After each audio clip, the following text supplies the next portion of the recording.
Hi and welcome. My name is Mark King and I am the conference treasurer for the Western North Carolina Conference. And today I'm delighted to bring you some guidance and some help related to the Hurricane Helene recovery efforts, and particularly about insurance and how that plays into the life of your congregation and into your communities and homes as well. I am joined here by Bonnie Burkett, who's a lay member of the annual conference.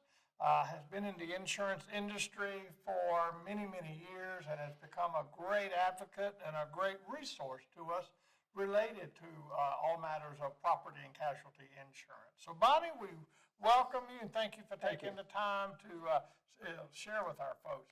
Tell us a little bit about your background. Well, I'm a relatively recently retired agent. I spent 44 plus years in the business. But not just as an insurance agent, but also had time as a property and casualty adjuster and worked on 4 disasters across the United States myself. So my heart goes out to you, and I understand just a little of what a daily challenge this is for you. And I'm here to hopefully give you some ideas to keep the insurance portion from being a challenge. Oh, great. All right. But before we get started, there seems to be something going on right now with the FEMA disaster assistance questions. We're hearing stories that some folks who thought they should qualify didn't. And it may have been something to do with how they chose to answer the questions or how they understood the questions. So I got a source from an insurance agent in the mountains, and this is what they wrote, and I believe this to be a good direction. So quickly, let me go over this in case you have not filed or want to refile. Here's what I would do. One question is, do you have emergency needs?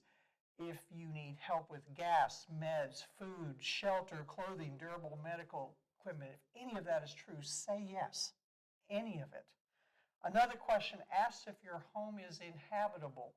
You would say no if there's debris, tree branches, trees in on your home, through the roof line. If there's continued flooding, loss of power, damage or destruction that prevents you from living and staying there safely. This lets FEMA offer funds for you to be able to stay with friends and relatives. So that is a valid question you can say no to. When it asks you if your utilities are out, you can say yes if they were out for even just a few days. They may be back on now. This triggers assistance for fuel payments for a generator or funds for staying in a hotel. So it's another thing you can say yes to even if things have improved slightly. And then, are you willing to relocate? This appears to be the trickiest of them all. Please say yes if you cannot live in your home due to damage or loss of power. It only means that you're willing to relocate to an apartment, a hotel, or a temporary residence, or a temporary home. They are not asking you to leave and move permanently. So yes, if you need help, this is also triggering funds for that. A couple of other tips. Keep receipts. This is true for all things insurance, but go ahead and find a big bag for receipts. If you buy a generator, FEMA may reimburse you up to $629 towards that. $629. If you buy a chainsaw, they can go to $219. So please take a look at this again, refile now that you understand that these questions are a little difficult to manage. Yeah. They're more benign than perhaps they're sounding. They are. Yeah. But it was written by people in a different place and understanding. So that's all I can say.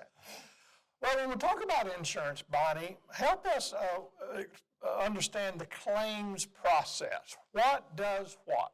What does what? How long do we have? No, I promise. We won't do that.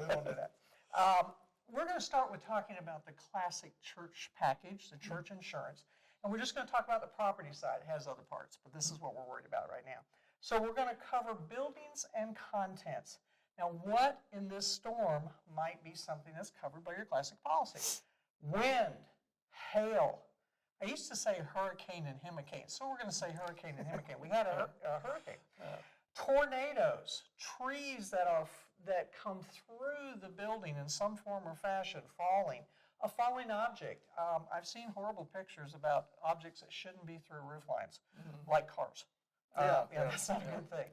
Anything that falls from the sky, like rain damage inside your building after a hole has been made by that falling object. That's not counted as flood. If it's rain coming through a Not hole. that part. That part, okay. So let's talk about flood. The All right. definition of flood. Flood is water from the sky that lands on the ground and riseth up. Okay, Once it riseth up, it's a flood. okay. Flood is specifically and categorically excluded, including mudslide, earthquake, earth movement, anything that goes, through your church. Yeah, I'm sorry. Okay. And we're going to talk about flood insurance later on, but Okay. just All know right. that that's why. Here's the thing. Many of our churches have both flood damage and they may have covered roof damage. Steeple got blown away. Cross was taken off of the top of the church. So don't assume that because you had one part damaged by a flood, whether you had flood or not, that everything is not covered. That would be making a big financial mistake, okay? Now, you do want to, in general, file for any claim that you believe you would have coverage for. Okay. So start thinking, is this wind or is this water? And one of the best things to do is look at the flood line. You've seen those lines where the water went through the church, the sanctuary. Look at damages above that. Damage below is going to be flood. You're going to be cutting out drywall and doing other things. But above could be a part of your main church policy. So what do you have to do in a loss like this? You have to do three things. Number one, provide proof of damages. Number two, offer the property for inspection and review by the carrier, their representative. Number three, mitigate, as in fix or temporarily repair damages as soon and as quickly as you reasonably can. We recognize that you may not have access to repair materials right yet. That's okay. They're coming. And so you have time to do that, but you must do that. So what is proof of damage? Best proof in the world is that thing you carry around with you all the time, your phone. Yeah. iPhone pictures. Oh my gosh, you can upload them, you can email them, so good. So take good pictures. Many of you have already done that. So right there, if you have not done it already, do a 360 walkabout and pick, and just store it until you need them, because someday that adjuster's coming and they may want those pictures to help them see what you have. If you can, have the property available to inspect. Now, if you have 4 feet of floodwaters, some hymnals got blown up. Some cushions got blown up, and they're in a pile outside, maybe. Take a picture of the pile and move on. And don't worry about that. There's a second part of this where you'll write down your contents on lists, but just take a picture of the pile of the stuff if you can, so you can show the adjuster. Yeah, we had 75 hymnals. Yeah, we had But they're out in the 40 front yard Bibles right out in now. the front yard, or I took a picture because they were plowing it away the next day. That's fine. And then the third thing is try to protect the property from damage. Tarps on roofs if you can. Yes.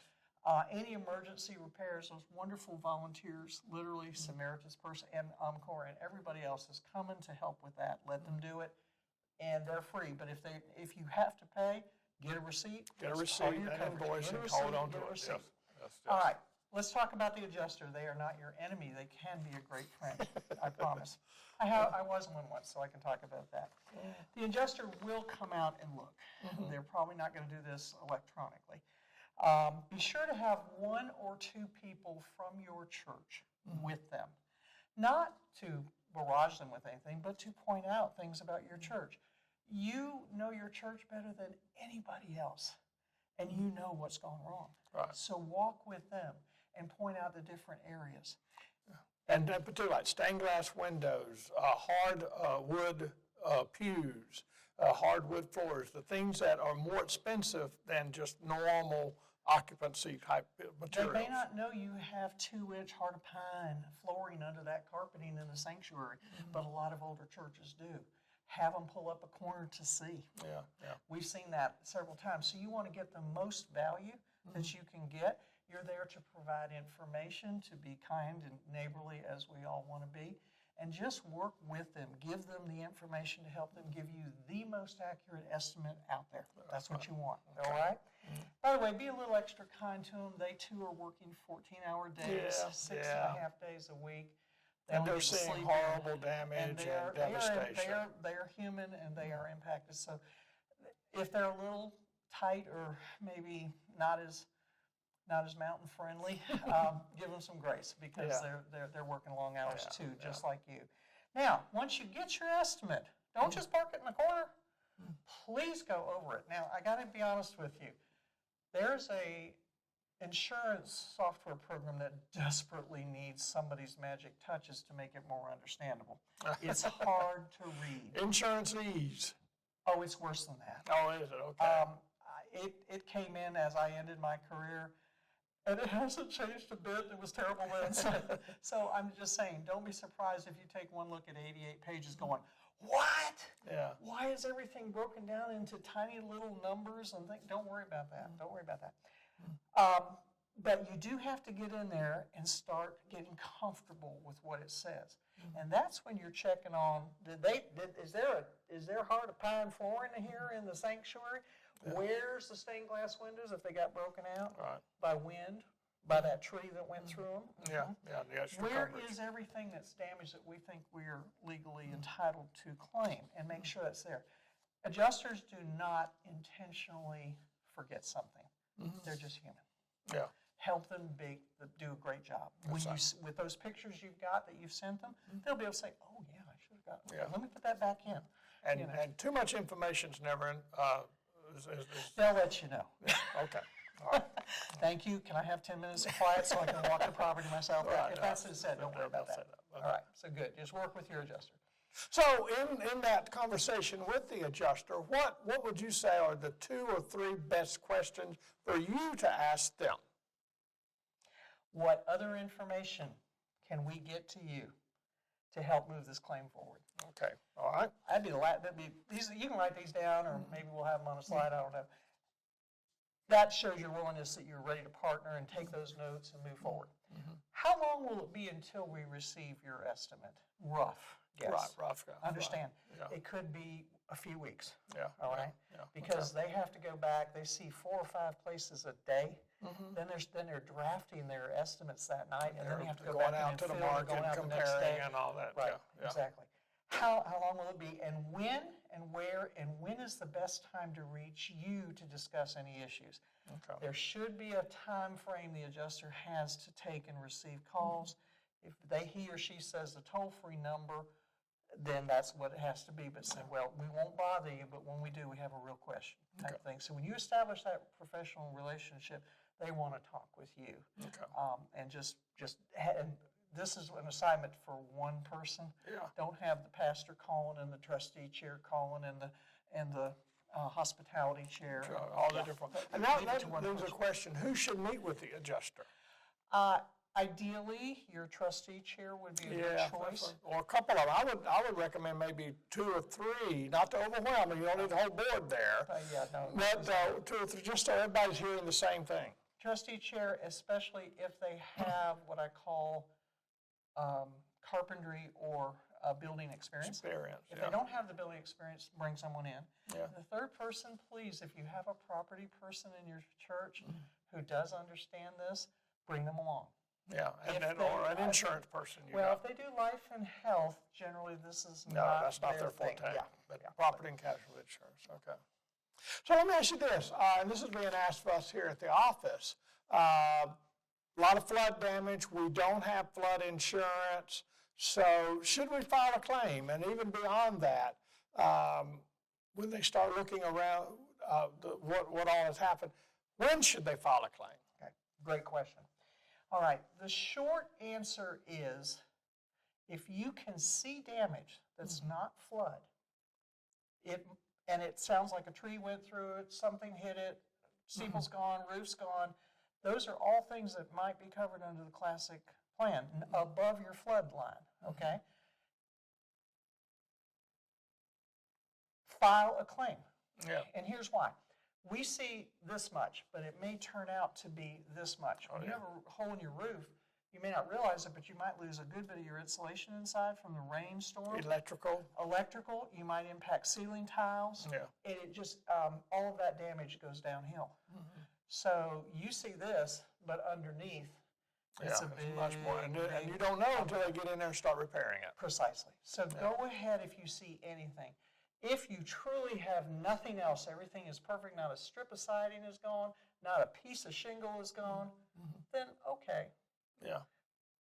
But then get inside and start looking hard. Pull up the ceiling tile, check the insulation yourself, do what you have to do to make sure you're sure of that. Yeah. Assuming is a really not Yeah, you don't want to ever assume right now. if you So see it. I'd err on a claim if you can make it make sense. Does that work for that? Yeah. Also, here's something else to know. During catastrophe times, insurance companies actually code these losses, CAT for catastrophe. In the general rules with most carriers, underwriting does not include catastrophe losses in their reviews. And I can't say that that's perfectly true, but it is a dominant understanding. Is that different? In apologies, it's called acts of God. Well, we don't like to call them We acts don't of like God Methodists. around here. United Methodists do not like to call I those prefer to acts of call God. them acts of nature. if that's Acts what of you wanna nature. go. I like that much better. Yes. And so because it is massive, because it was unexpected, there is nothing a consumer, an owner of a policy could have done to have prevented it. No one expected this. Yeah. So generally speaking, underwriting sets that aside, codes it differently, and they're not supposed to consider that as a concern. So that's why I want you not to feel like you have to hold back on a claim as long as you believe you have a valid claim. Okay, great. All right? So you do file a claim. Yeah. And it is denied. What recourses do churches and individuals have then? Absolutely. Well, first of all, if you get a denial, you'll get a 3-page letter. If you don't get a 3-page, it's a 2-page. They tell you no, and then they give you chapter and verse in your policy where they think it's a no. That's good. Don't be upset forever. It's okay for a few moments, but don't be upset Take forever. deep breaths. Take some deep breaths. Go. Take a walk around the block, and then come back and take a look at it. See what the basis for it is. For example, they may say flood is not covered. Well, you turned in your steeple that was gone, They're blown by wind. blown by wind, and you have a 4-foot flood line. Now, I'm not brilliant, but I don't think that flood took that steeple. Right. So now you have something to talk about. So what you do is you review that, and you're looking for overlooked, missed, or misunderstood cause of loss. I think we have a misunderstood cause of loss in that situation. And then you file an appeal with that. And then you would write a letter back and say, well, here's what the church looked like before. By the way, folks have pictures of weddings at the churches, and we've used that before. This is what the church looked like. This is what it looks like now. Steeples here, water lines here. We think that's wind. Why are we not being covered? Yeah, okay. Okay. Give them not just that you object to it. Right, Give right. them a reason to work with. Yeah, evidence. Evidence of a reason to go down that line.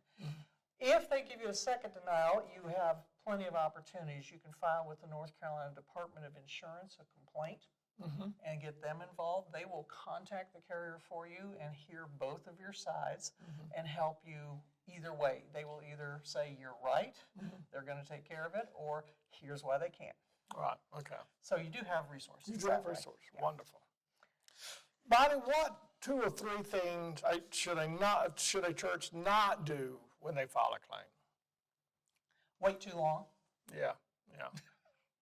I know, you have so much else to do. Your lives are upside down. This is so hard to spend any energy on this. But the first thing you do is try to do temporary repairs. Determine if you think you have a claim, and then go ahead and file it.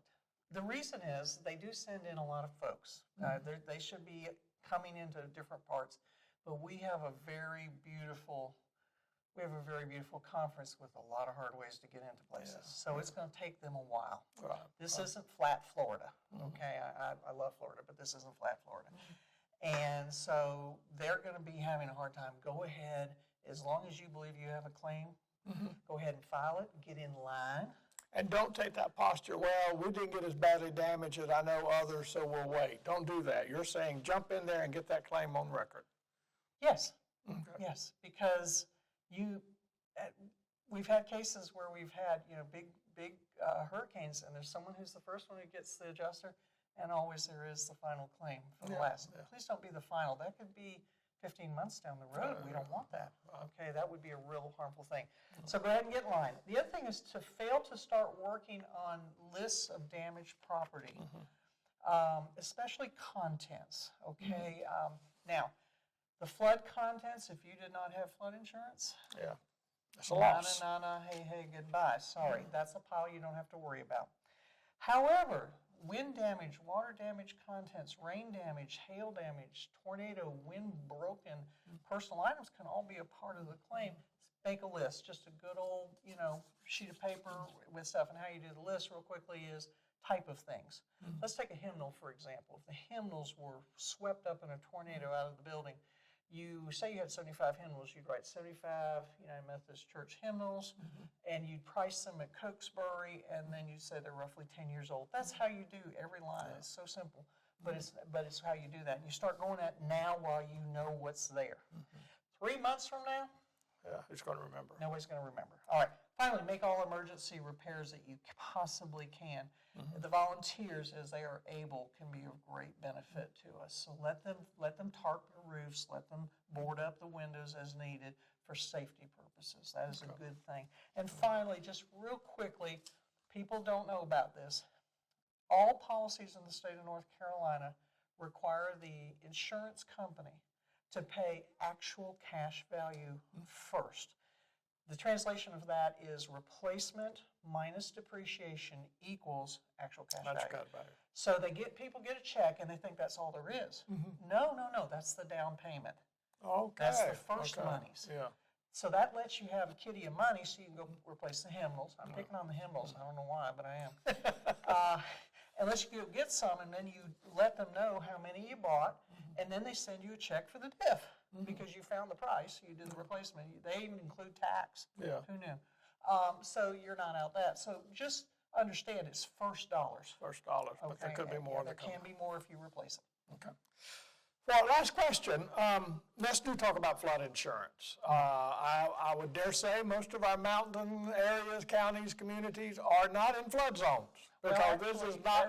Everybody is in a flood zone, but they may not have been in one that sounded like it would be a problem. Okay. Yeah. Tell us about that a little bit. Well, let's start with the fact that Helene is a once-in-a-thousand-year event. It is catastrophic. Beyond anybody's imagination, no scenario in any computer could have come up with this. So do not go in the regret zone. This is just There's no need to play that game on yourself. Please do not. Please do not. Yeah. If misery loves company, you have an entire Panther Stadium full of friends. Yeah. So don't go there. Don't go there. But let's talk about what flood is. First of all, the National Flood Insurance Program is government-based. At one time, the carriers were participating heavily, but due to some other things that has filtered out, it is now almost a direct thing. FEMA oversees it. National Flood Insurance has two categories, homeowners and commercial. Churches will go under the commercial because they're large buildings. Okay, and so that's good. The maximum you could have had was $500,000. And our church properties are worth so much more than that. Some churches could be small enough to be under that, but not that many. Not that many. $250,000 on the contents. Well, you say, well, that's some real stuff. No, by the time you start buying pews and hymnals and everything else, you run some serious money. Yeah. And one other thing about flood insurance, there is no replacement cost. It is just actual cash value. So, I'm sorry that we don't have that because something is always better than nothing.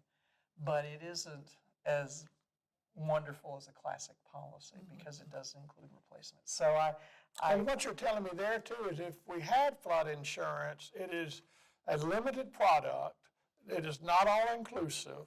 And so therefore, it would help, but it wouldn't completely take care of all the damage. It's just not there. It just isn't there. It's just not It'll there. help a lot, but it would not have taken everything. Right. Okay. So it would have helped. Yeah. It really would have, but it would have been difficult. And the problem with the actual cash value is depreciation, particularly with our older churches. Older churches, they're fully 70, 80, 90, 100 Yeah. plus years old. Depreciation taken on them is nasty. I don't know a nice way to put it. So one other little thing, and I leave you with this. It's a bit of a dour humor. I'm sure some people are saying, man, if I just had gotten a flood policy the day before, Yeah. well, don't feel bad. The flood people have a 30-day waiting period. So you'd have had to have gotten it back in August Yeah. for it to have been in Yeah, effect. So yeah. you would have had to have been that prescient. So no, they wait 30 days but on I these know. things. So just to let you know that. Bonnie, thank you. This has been invaluable information. We appreciate your experience, your time. We know you love our conference, the United Methodist Church, and our people. We appreciate what you're doing for us. Let me just say to everyone, be proud of every work you do every day. This is in crisis and catastrophe. What you get done today is sufficient and beautiful, and God is with you, and a whole bunch of other people are praying for you every single day. Please know that. And do know, we here at the conference office and all of our districts, we are doing everything we can to resource, to help you. We are limited as well, but we do believe we're going to come through this. And we're going to come through this together because what are we? United Methodists. And I am seeing things I never thought I would see among our people, our staff, our pastors, Bishop Carter, everyone. We are working with you and for you because we love you and we care for you, and we want to come out of this better than we were going into it. Take care and God bless.